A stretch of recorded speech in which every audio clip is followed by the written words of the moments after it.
যাবে কে কতদিন অ্যাটেন্ডেন্স হয়েছে কিনা।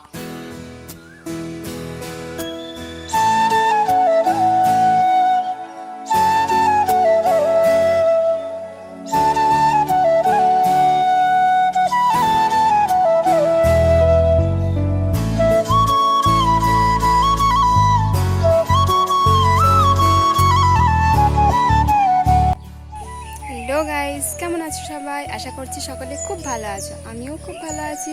গুড মর্নিং সবাইকে। সকাল সকাল ক্লাস ছিল, ক্লাস কমপ্লিট। এবার আবার একটা নেক্সট ক্লাস আছে, তার জন্য প্রিপারেশন নিতে হবে। সকাল সকাল ওয়ার্কআউট ডান, ঘেমে নিয়ে একাকার। এবার চলো দেখা যাক পরের ক্লাসে কি হয়। প্র্যাকটিক্যাল ক্লাস শেষের পর এখন আমাদের থিওরি ক্লাস স্টার্ট হয়ে গেছে। তো এখন আমাদের থিওরি ক্লাস চলছে, আমি এখন ক্লাস করতে থাকি। যদি আমার ব্লগটা ভালো লেগে থাকে অবশ্যই আমার চ্যানেলটি সাবস্ক্রাইব করে আমার পাশে থাকবেন। আজ আসি, টাটা।